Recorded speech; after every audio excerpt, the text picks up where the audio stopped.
un tema apasionante que me gustaría exponer en este canal porque fundamenta dos de los temas que aquí abordamos, como son la autosuficiencia y los cuidados. No soy neuróloga ni médico, lo que trato de exponer a modo divulgativo es un compendio de escuchas y lecturas a los estudios y científicos que me han parecido más relevantes y reveladores sobre este tema que, aunque complejo, puede arrojar luz de modo práctico sobre la base de mejora de casi todos los ámbitos de nuestras vidas.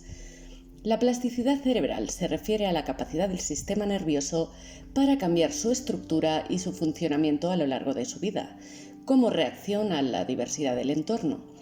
Aunque este término se utiliza hoy en día en psicología y neurociencia, no es fácil de definir. Se utiliza para referirse a los cambios que se dan a diferentes niveles en el sistema nervioso, estructuras moleculares, cambios en la expresión genética y comportamiento. La neuroplasticidad permite a las neuronas regenerarse tanto anatómica como funcionalmente y formar nuevas conexiones sinápticas. La plasticidad neuronal representa la facultad del cerebro para recuperarse y reestructurarse. Este potencial adaptativo del sistema nervioso permite al cerebro reponerse a trastornos o lesiones y puede reducir los efectos de alteraciones estructurales producidas por patologías como la esclerosis múltiple, Parkinson, deterioro cognitivo, enfermedad de Alzheimer, dislexia, insomnio, etc. El miedo podría ser un ejemplo de factor que condiciona la mente y su neuroplasticidad. Los mecanismos del miedo lo que intentan es captar cualquier cosa que pueda suponer una amenaza. Desde el punto de vista físico, esto está muy bien, por ejemplo, en el caso de que la vida nos ponga frente a un depredador.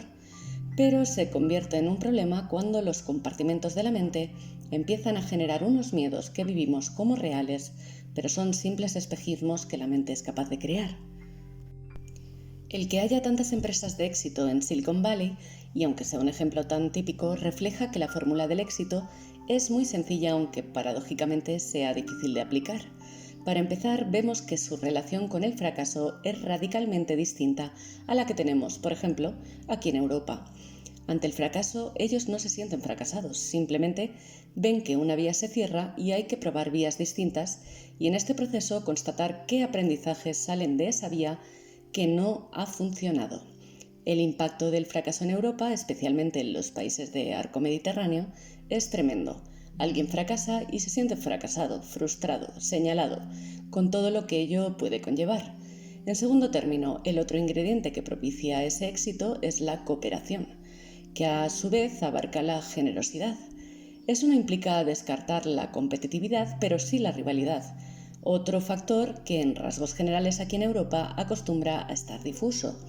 Si estamos creando una rueda y yo he creado el mejor neumático, el mejor caucho, y tú la mejor llanta y el mejor eje, uniremos las partes para tener la mejor rueda del mercado en lugar de pisotear a la otra parte con el propósito de llevarnos el mérito solos, especialmente si trabajamos en la misma empresa. Hemos sido competitivos en nuestro campo para posteriormente cooperar y compartir lo mejor de cada parte. Parece lógico, pero es impresionante comprobar cómo en nuestra sociedad todavía hay estructuras, no solo empresariales, fundamentadas en términos de rivalidad en lugar de equipo. Pues bien, este tipo de estructura, ya sea a nivel empresarial, familiar y especialmente personal, favorece la neuroplasticidad. Aprender del fracaso, cooperar, hacer equipo desde el desafío mental, pero también desde el campo afectivo, ser generoso en toda la amplitud del término. Lo contrario iría en detrimento de la neuroplasticidad, porque el estrés, la sensación de fracaso, la frustración, la depresión o el miedo están relacionados.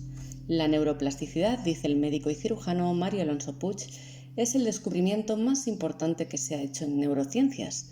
Hay que partir de la base de que el cerebro es una estructura de una complejidad tremenda y que siempre se había dado por hecho que las neuronas, a partir de cierta edad, no se modificaban, salvo algunos pequeños cambios en los receptores de la membrana, etc. Santiago Ramón y Cajal ya intuyó que la neuroplasticidad era un hecho. No lo podía demostrar porque había una tecnología muy poco sofisticada. La neuroplasticidad es la capacidad del cerebro de moldearse desde la mente, es decir, la mente tiene la capacidad de cambiar físicamente al cerebro. Hoy se sabe que, dependiendo del tipo de mentalidad con cierta sostenibilidad en el tiempo, esa misma mentalidad moviliza una serie de neurotransmisores una serie de hormonas, una serie de cambios electromagnéticos que sí producen cambios fijos en el tejido cerebral. Hay de muchos tipos, voy a citarlos más adelante, pero una de ellas es muy sorprendente, la llamada neurogénesis, que consiste en la formación de nuevas neuronas a partir de células madre, localizada por el momento en dos sitios. Uno de ellos es en los bulbos olfativos y el otro en el hipocampo, que es un centro de gran importancia, porque es el que te permite reinventarte, el que te permite cambiar tu forma de ser y de estar en el mundo. Pues justo ahí, específicamente en la capa K3, se ha podido ver que se forman nuevas neuronas. En 21 días una célula madre se convierte en una neurona. La neuroplasticidad se ve favorecida en todas sus dimensiones al abordar la vida con cierta fe, positividad, entusiasmo e ilusión, al tomar más riesgos en la vida y si se cae, se aprende y se levanta uno. Hay nuevos receptores en la membrana, hay nuevas conexiones en los circuitos y hay nuevas neuronas. Por el contrario, si una persona ante los fracasos y las dificultades cae en la depresión, cae en la desesperanza, cae en la sensación de impotencia, hay dos hormonas que empiezan a subir peligrosamente, en concreto el glutamato y el cortisol. La combinación de los dos llega a matar neuronas, además de bloquear todo el proceso de neurogénesis. Esos son ejemplos claros de cómo la mente es capaz de afectar físicamente al cerebro. Si tenemos en cuenta de que la inteligencia es la capacidad de resolver problemas y adaptarte, podemos deducir que el tener neuronas más conectadas, compartiendo más información, trabajando mejor, aumenta nuestra capacidad de resolver problemas y tomar mejores decisiones. Me parece una de las formas más relevantes de cómo podemos ayudarnos a nosotros mismos. A continuación vamos a profundizar en los tres tipos de neuroplasticidad de un modo llano para ver qué cambios podemos implementar en nuestro día a día. La plasticidad sináptica. Cuando uno está ocupado en un nuevo aprendizaje o en una nueva experiencia, el cerebro establece una serie de conexiones neuronales. Estas vías o circuitos neuronales son construidos como rutas para la intercomunicación de las neuronas. Estas rutas se crean en el cerebro a través del aprendizaje y la práctica, de forma muy parecida a cómo se forma un camino en la montaña a través del uso diario de la misma ruta por un pastor y su rebaño. Las neuronas se comunican entre sí mediante conexiones llamadas sinapsis y estas vías de comunicación se pueden regenerar durante toda la vida. Cada vez que se adquieren nuevos conocimientos a través de la práctica repetida, la comunicación o la transmisión sináptica entre las neuronas implicadas se ve reforzada. Una mejor comunicación entre las neuronas significa que las señales eléctricas viajan de manera más eficiente a lo largo del nuevo camino. Por ejemplo, cuando se intenta reconocer un nuevo pájaro, se realizan nuevas conexiones entre algunas neuronas. Así, las neuronas de la corteza visual determinan su color. Las de la corteza auditiva atienden a su canto y otras al nombre del pájaro. Para conocer al pájaro y sus atributos, el color, la canción y el nombre son repetidamente evocados. Revisitando el circuito neural y restableciendo la transmisión neuronal entre las neuronas implicadas, cada nuevo intento mejora la eficiencia de la transmisión sináptica. La comunicación entre las neuronas correspondientes es mejorada, la cognición se hace más y más rápidamente. La plasticidad sináptica es quizá el pilar sobre el que la asombrosa maleabilidad del cerebro descansa. En segundo término hablamos de la neurogénesis, de la que ya he dado algunas pinceladas anteriormente. Considerando que la plasticidad sináptica se logra a través de mejorar la comunicación en la sinapsis entre las neuronas existentes, la neurogénesis se refiere al nacimiento y proliferación de nuevas neuronas en el cerebro. Durante mucho tiempo la idea de la regeneración neuronal en el cerebro adulto era considerado casi una herejía. Los científicos creían que las neuronas morían y no eran reemplazadas por otras nuevas. Desde 1944, pero sobre todo en los últimos años, la existencia de la neurogénesis se ha comprobado científicamente y ahora sabemos qué ocurre cuando las células madre, un tipo especial de célula que se encuentra en el giro dentado, el hipocampo y posiblemente en la corteza prefrontal, se divide en dos células, una célula madre y una célula que se convertirá en una neurona totalmente equipada con axones y dendritas. Luego, estas nuevas neuronas migran a diferentes áreas, incluso distantes entre sí, del cerebro, donde son requeridas, permitiendo de esta forma que el cerebro mantenga su capacidad neuronal. Se sabe que tanto en los animales como en los humanos la muerte súbita neuronal, por ejemplo, después de una apoplejía, es un potente disparador para la neurogénesis.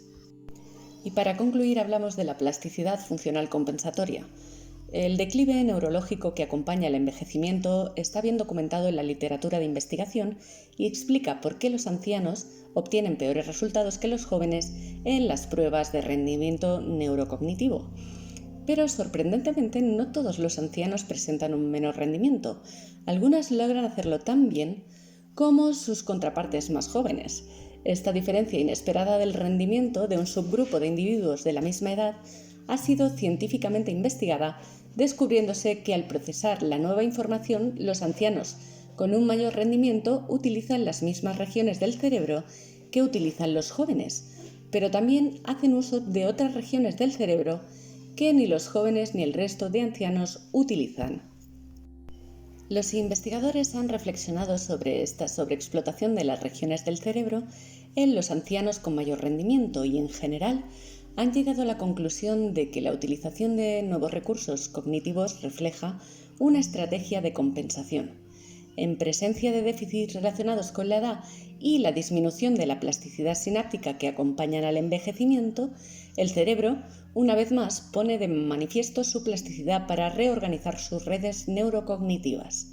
Los estudios demuestran que el cerebro llega a esta solución funcional a través de la activación de otras vías nerviosas, activándose así más a menudo las regiones en ambos hemisferios, lo que solo ocurre en personas más jóvenes.